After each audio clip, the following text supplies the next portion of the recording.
a small republic, it grows into the greatest empire ever known, lasting for over 600 years. At its height, it stretches from London to Baghdad, projecting its power with the first professional army and creating the model of Western civilization. And yet, when the empire begins to falter, it collapses with shocking speed. It takes only 100 years for the imperial edifice of Rome to vanish like smoke, swept away by the barbarian invasions. How did it happen?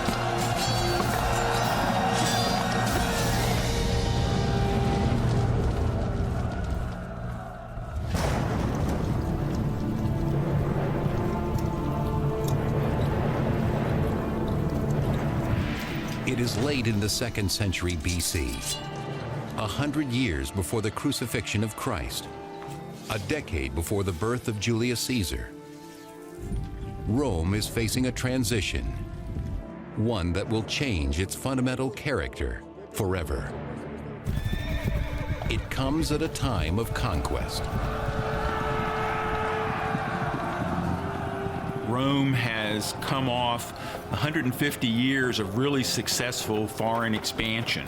They've defeated Carthage, their great enemy across the Mediterranean Sea in Africa, and they've begun to expand to the north, and they've made big conquests that are hard to keep in Spain. But even as the Romans are carving out their place in the world through brutal conquest, the Republic faces a cataclysmic event that will eventually force the Romans to abandon the rule of the Senate for the absolute dictatorship of an emperor. It begins with the First Barbarian War.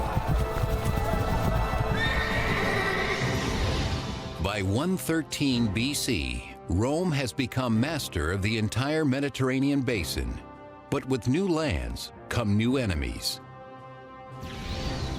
The Romans know that there are more people farther away, especially to the north, and that these people are, if anything, even more formidable than the armies they've defeated before, and they're worried about those people coming into Italy. Beyond the borders of Roman civilization, the soldiers face an unfamiliar breed of warrior.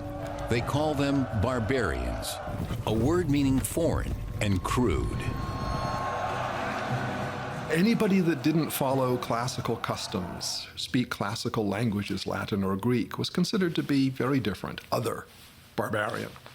And Rome simply regarded them as much less capable, much less civilized than themselves.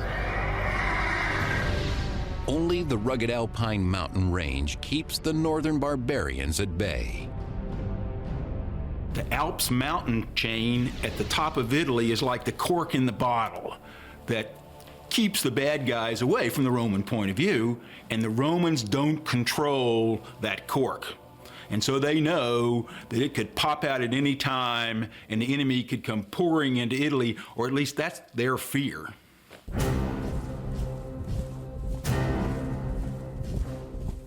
Against this growing barbarian menace stands the Roman army, a volunteer militia which prides itself on being well-ordered, well-trained, and well-armed.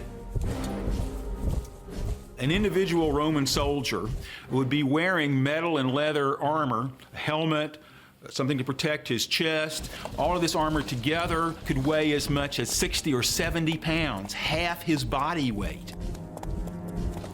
The burden of Rome's expansion falls squarely on the shoulders of these battle-hardened men.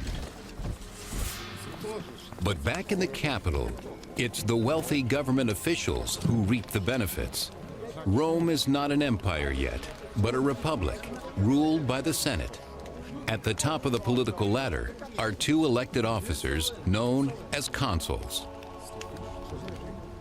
They were the highest civilian and military officials in Rome. Above all, their responsibility was to lead the army, because national security came first. But they were also, because of their tremendous prominence, very important in setting the agenda for politics, for legislation, for reform. Though the Roman Republic embraces democratic ideals, all men are not created equal.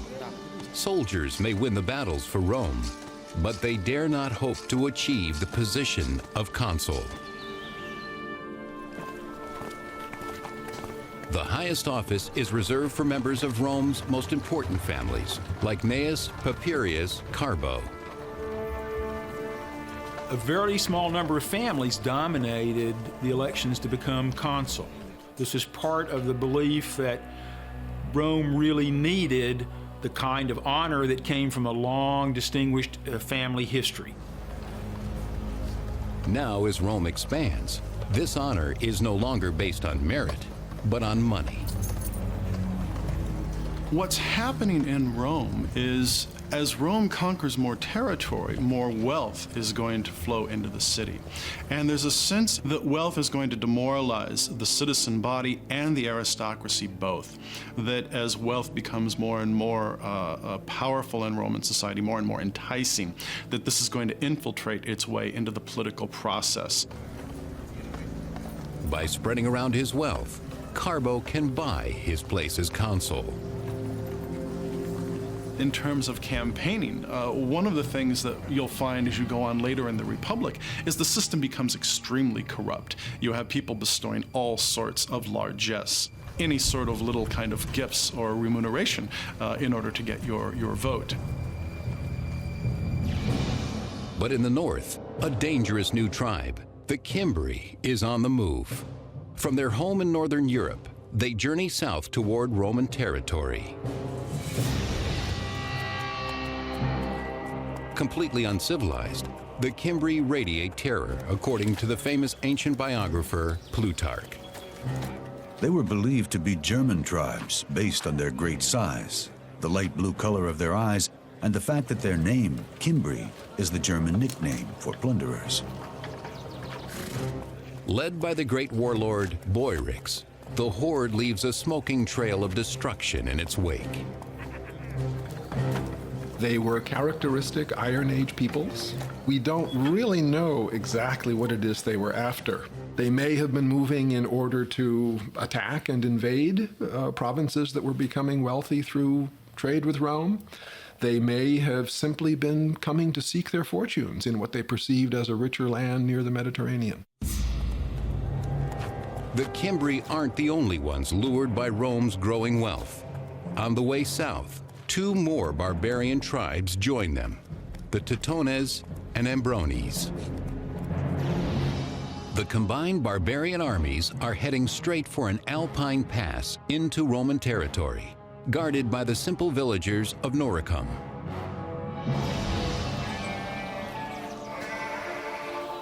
Though Noricum is not a Roman territory, its proximity to the Roman border ties its people closely to the Republic. Noricum is the area that we would say today is essentially Austria. The people who live there are the Norici, and therefore the territory is named after them. The people there, the Norici, controlled the Alpine passes. Romans also rely on the Noricans for trade, as their skills working in precious metals and iron are well known. What the Noricans actually have available in the way of raw materials is gold, silver, and salt. Mineable salt in the Alps is a major industry. So the Romans truly needed large quantities of salt for preservative, and they had to have that, and they had to have it all the time. The Norican villages provide an irresistible target to the merciless Cimbri warriors. Hungry for loot, they are rapacious and heavily armed for the raid. By the period we're talking about, the 2nd and 1st centuries BC, the Cimbri had very effective swords, spears, shields, helmets are rarer, but they were fully equipped with very able kinds of weapons. But the barbarians are after more than the Noricans' wealth. The northern barbarians who were migrating, what they wanted above all was land. They weren't there to raid and leave, they wanted to live next to the Romans. The craftsmen of Noricum stand no chance against the warriors of the north.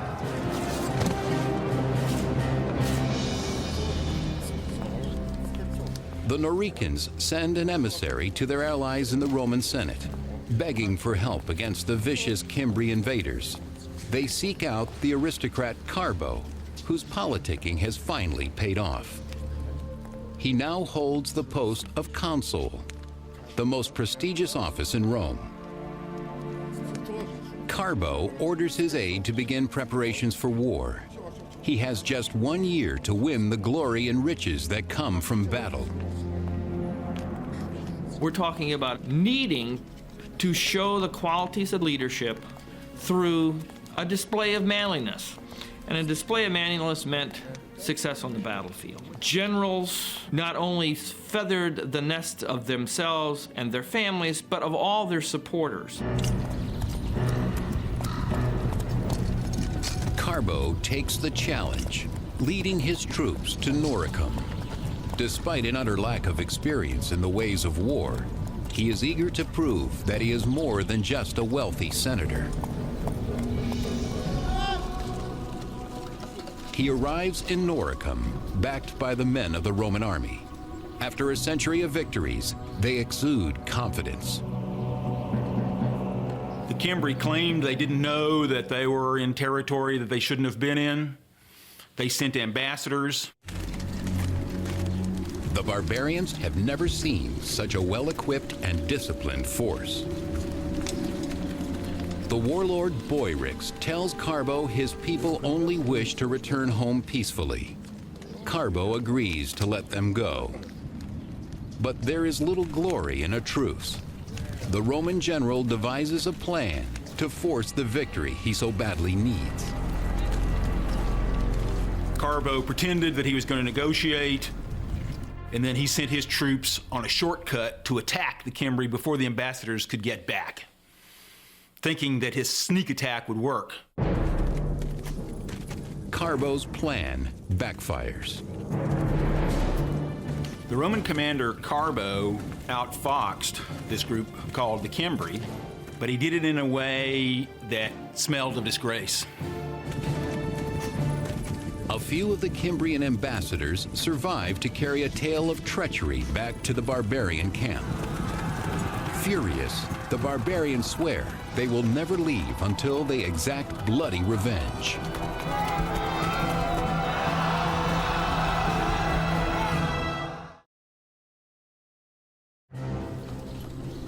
In 113 BC, the Roman general Carbo parleys for peace with violent barbarians, the Cimbri. Then he turns around and murders their ambassadors. His treachery enrages the barbarians, who value honor above all else. Vowing to avenge their fallen comrades, the Cimbri strike back with swift and sudden fury. Classical biographer Plutarch.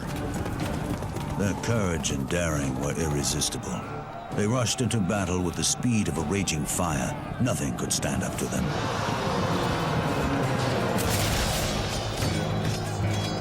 Led by two warlords, Boyrix of the Cimbri and Tudabad of the Teutones, the barbarians advance in inexhaustible waves. The archaeology tells us that they had very good weapons, not inferior to Romans. It tells us that they had real military organization with infantry troops, with officer corps. So we can tell quite a bit. Certainly we can tell much more than the Romans seemed to understand until it was too late. Consul Carbo suddenly finds himself far from the comfort and privilege of Roman politics. Here, the language of power is spoken in steel and blood. As consul, chief war magistrate, he fails miserably. Because the chief war magistrate is only out there for a year, it's very frequently amateur hour out there on the field of battle. So you end up with very frequently inept leadership in a very important position, and on occasion results in disaster for the Romans. The battle for Noricum is such a disaster. The Romans were in the end saved from being pushed over the cliff into the hell of utter destruction only by a giant storm, lightning, thunder, and rain. Knocked from his horse, Carbo struggles to flee from the deadly chaos. He escapes the battle only to commit suicide, for he has disgraced himself and Rome in the eyes of the gods.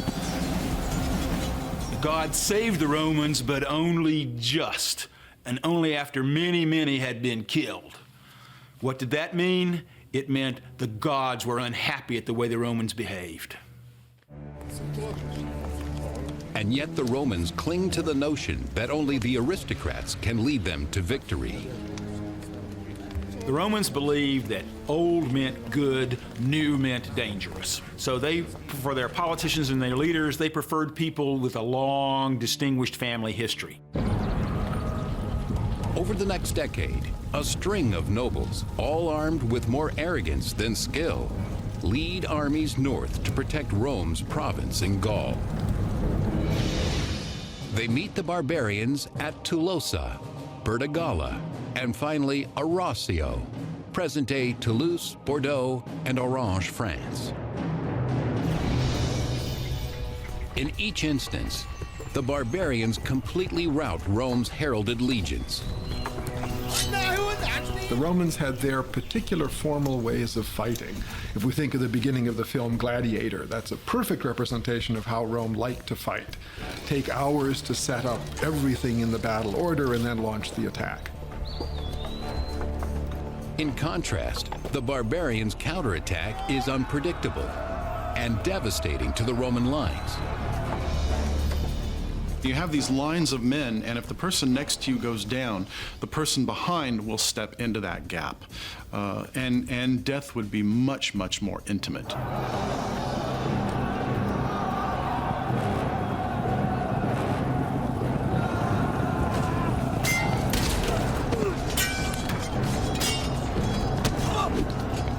The death toll is staggering. At Arausio alone, 80,000 Romans are massacred in a single afternoon.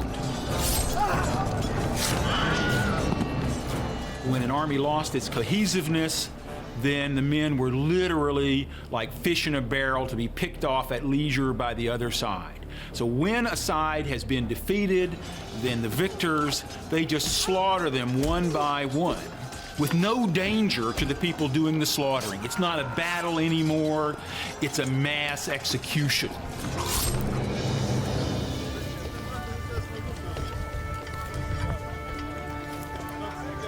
By 105 BC, the Cimbri and their allies desire much more than Roman blood and booty. Some members of the clan want to set down roots. They were farming peoples. They engaged in trade. They lived in small villages. People were growing wheat and barley, rye, oats, millet, a whole variety of different kinds of cereals. They were raising lentils and peas and beans and other kinds of garden crops. Cattle were extremely important. Pigs, sheep, and goat were all being raised. This new domesticity alarms the Romans. To their minds, the only thing more threatening than a barbarian warrior is a barbarian woman. The presence of women is a standard Roman way of communicating that this is an invasion for settlement. In other words, this is a group that's coming in to significantly alter the way we live, to threaten our basic values. If it's just a raid, it's just a bunch of teenage guys, we can deal with that.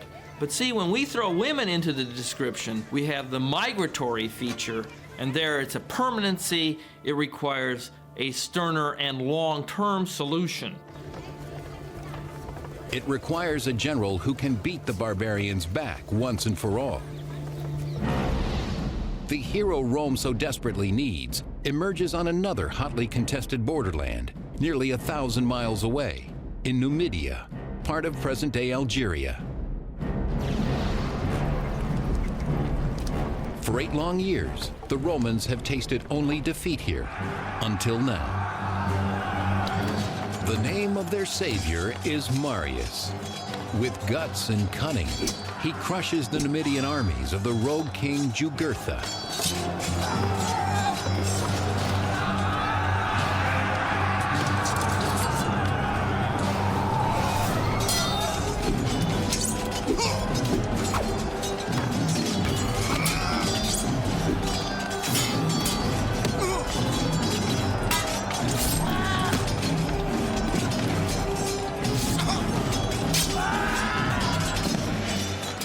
needed great soldiers, and Marius was the greatest Rome had yet seen.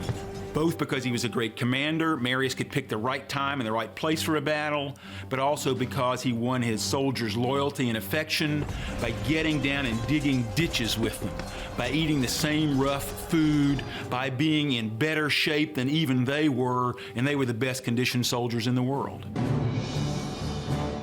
He comes by his common touch naturally, for Marius is no aristocrat. Still, he speaks of his humble background with pride. I cannot point to my ancestors, but I can show medals and other military honors, to say nothing of the scars on my body, all of them in front. These are my title of nobility. Now, as the northern barbarians close in, the Romans turn to Marius, their last and best hope.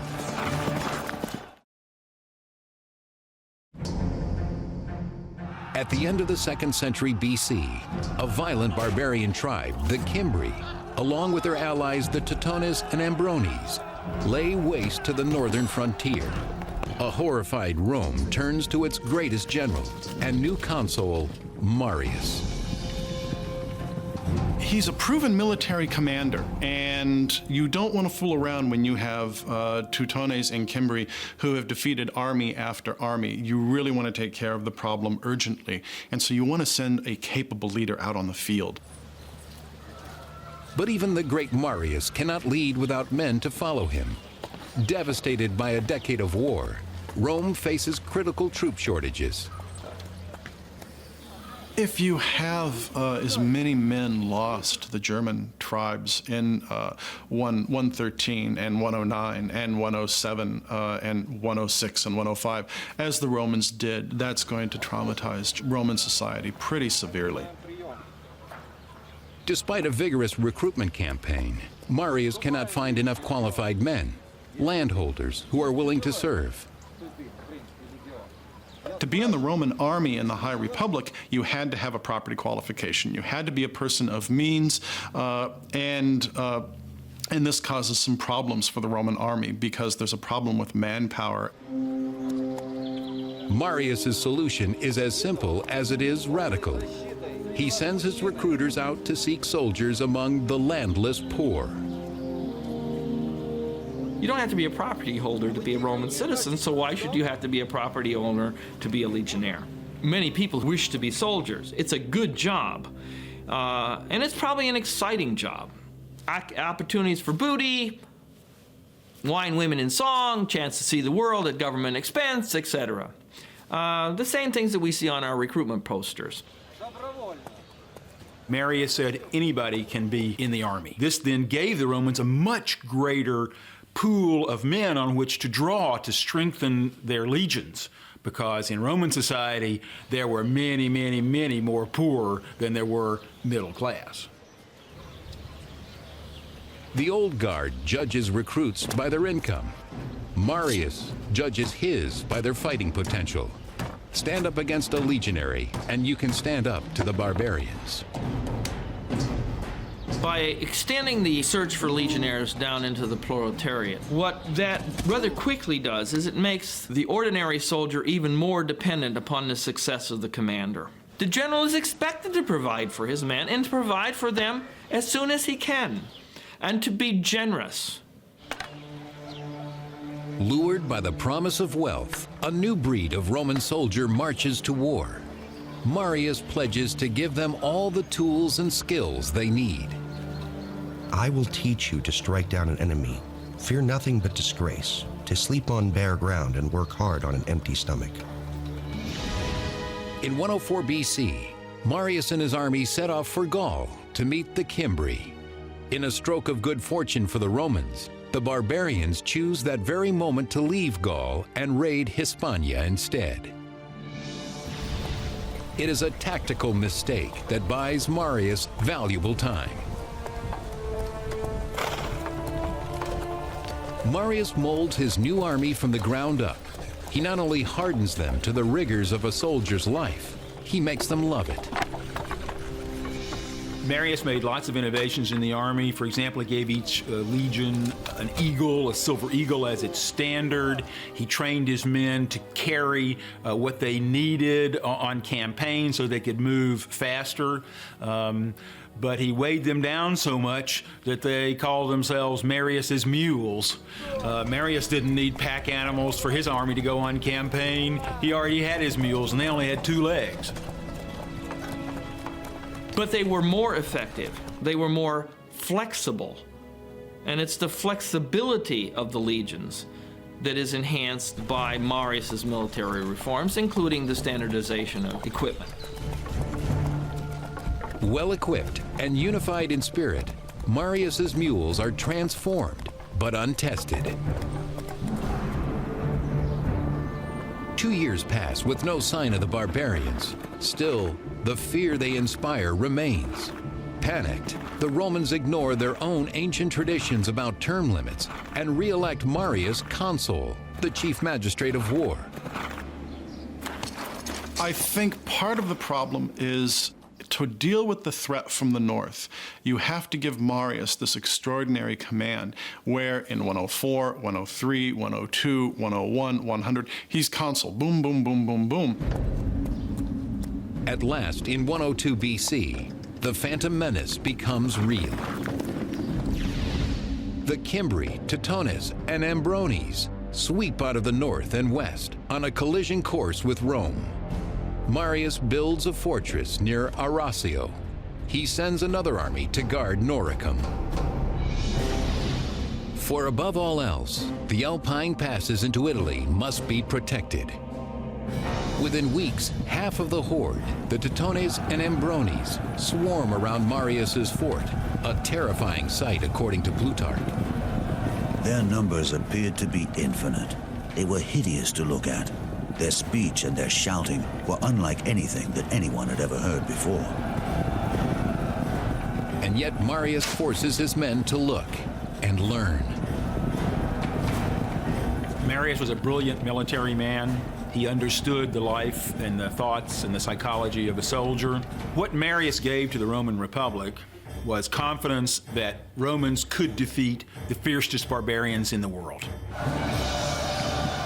The fortress holds. The Teutones and Ambrones cannot pass. 150,000 strong, they head south, seeking another Alpine pass. The Romans pursue them at a distance, in no hurry to engage till the right time and place. For Marius has already picked out the perfect battlefield, where he will at last unleash the power of his unconventional army.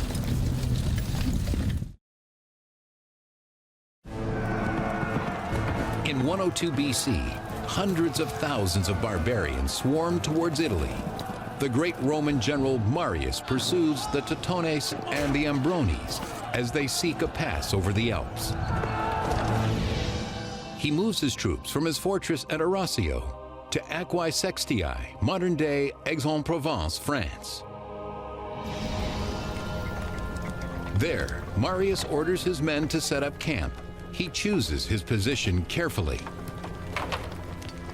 The Roman camp is a singular military piece of machinery. It would preferably be on high ground in order to see any kind of enemy maneuvers.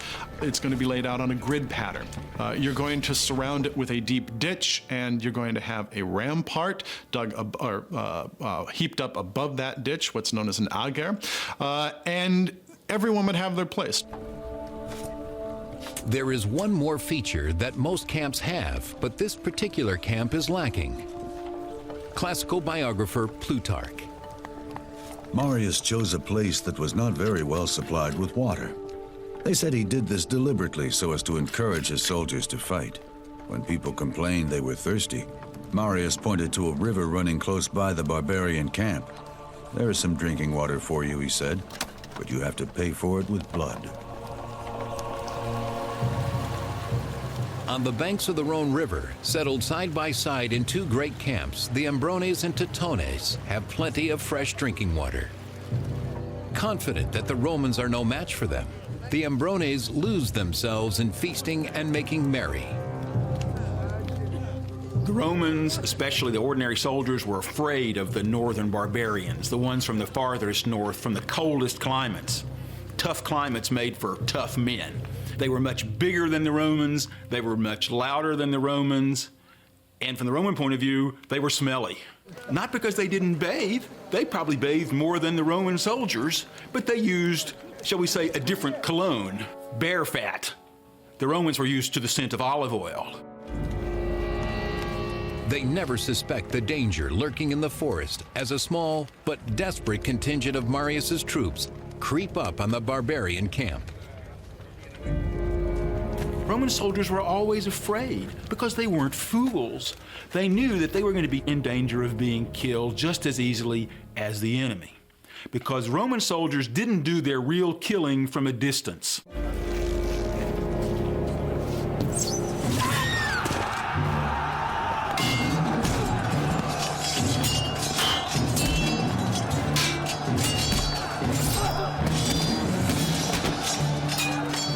Marius's mules throw themselves into the skirmish, but the barbarians swiftly rally in overwhelming numbers. Just as defeat closes in on the Romans, Marius orders reinforcements into the fray. Re-energized, the Romans push the Ambrones back to their camp. There, the battle takes a strange turn, as Plutarch reports.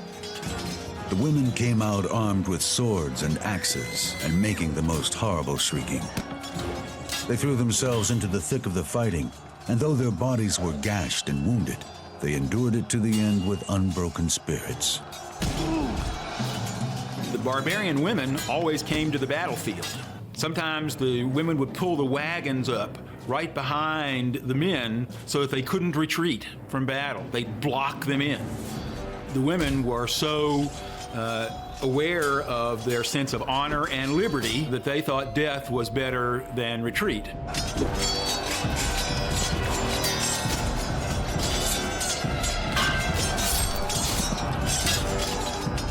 The Romans thought that these women were unbelievably brave, unbelievably courageous. They thought these barbarians were the ultimate risk takers.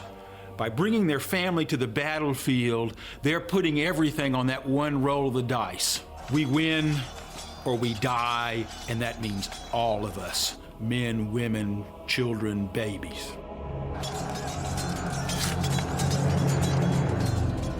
But the Romans also have something to protect: their honor and homeland. With the skills that Marius has taught them, they earned their first victory over the German invaders in more than a decade.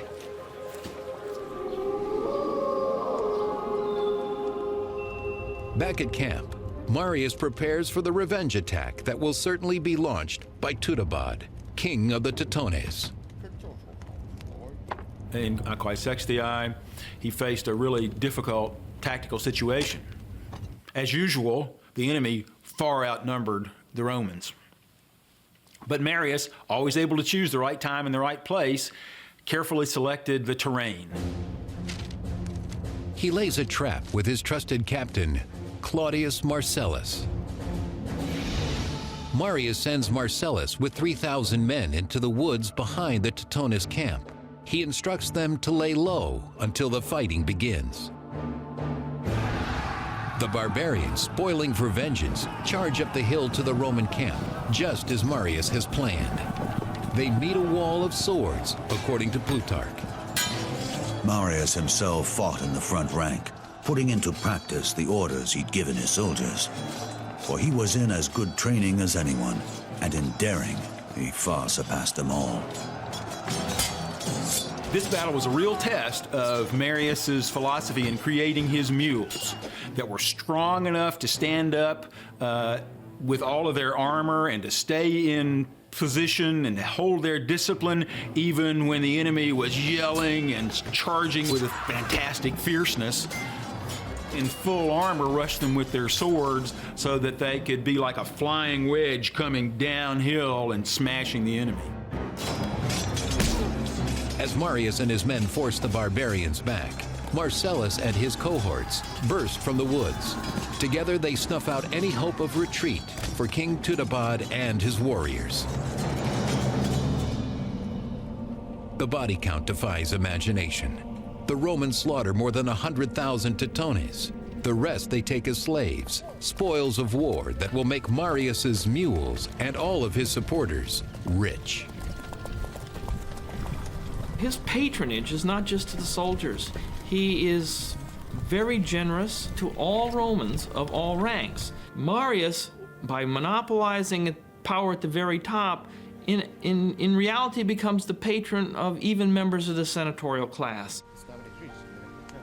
Swept up by the barbarian fever, the Romans once again elect Marius to Rome's most important office. He will serve as consul for an unprecedented 5th term. There was such an immense fear that the barbarians would come pouring in through the gateway of the Alps, which the Romans didn't control, and lay waste to Italy and sack Rome. Politics has to take the hindmost. For Rome is not out of danger. Marius has only crushed half of the barbarian horde. The Cimbri, the most fearsome barbarians of all, are still on the loose. While Marius is in Rome, the Cimbri break through the Roman fortifications at Noricum. The enemy has at last breached Italy's borders and is ravaging the Po Plain. Clearly, only one man has the courage and cunning to meet this new crisis: Consul Marius.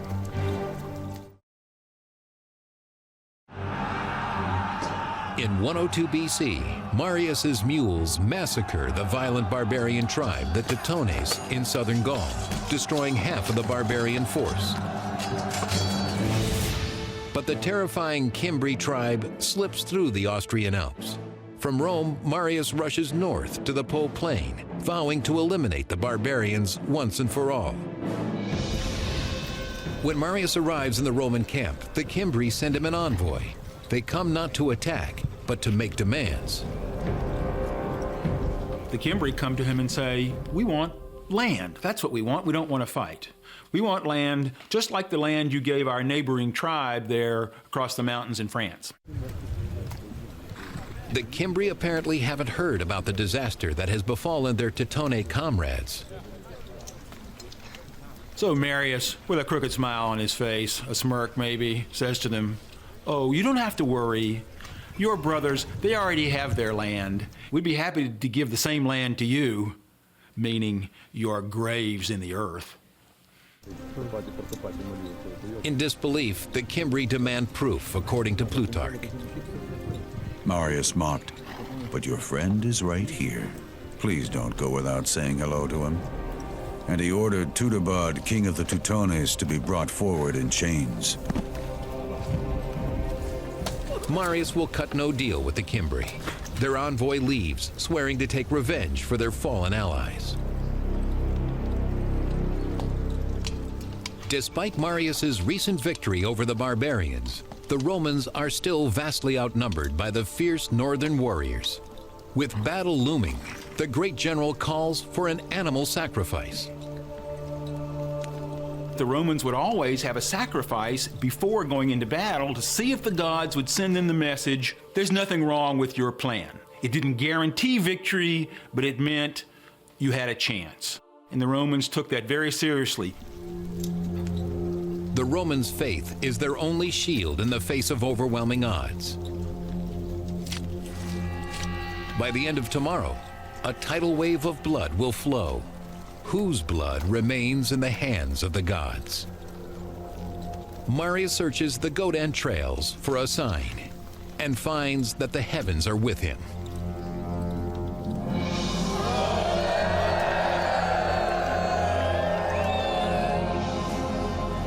In 101 BC, all Rome holds its breath as two mortal enemies meet outside the hamlet of Vercelli, Italy. 15,000 strong, the Cimbri cavalry rides onto the field of battle.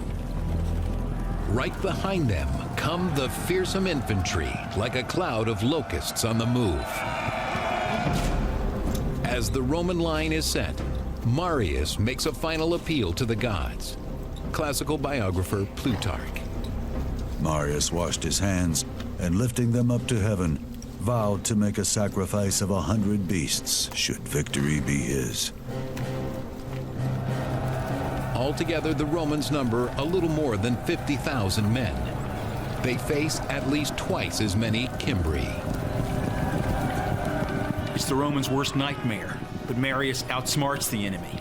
He gets his troops in position first, so that the sun will rise behind the Roman soldiers.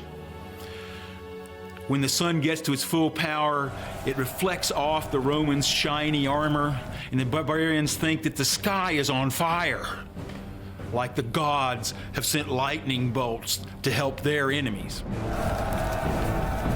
Sensing the Cimbri's sudden anxiety, the Romans attack.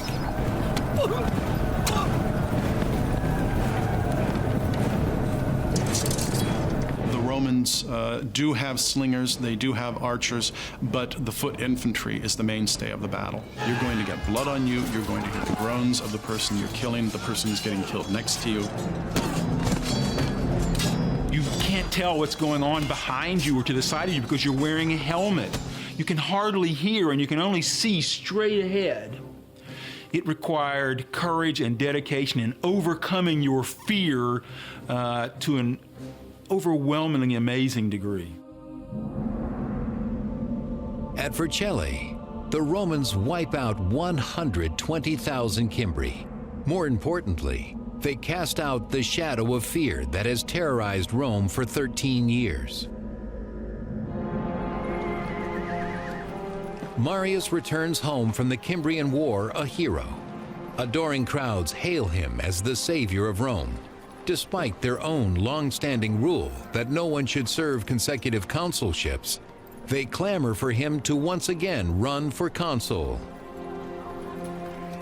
As Marius is doing this, he's moving little by little toward becoming, in the eyes of the people, a permanent head of this enterprise, so that we're approaching having an emperor. It is exactly what the aristocracy has worried about all along. Now that the barbarian danger has passed, many nobles are openly hostile to Marius. To stay in power, Marius must find support elsewhere. He seeks out corrupt politicians whose tools include bribery and murder. As a politician, Marius was not good at choosing who should be his allies. The battlefield of politics was one in which Marius was not decisive and wasn't insightful the way he was on the battlefield of javelins and swords. Jealous of other rising military stars, Marius orders the assassination of many of his rivals. Under Marius's leadership, violence, not debate, becomes the currency used to settle political differences. He has saved Rome, only to cut out the heart of the Republic.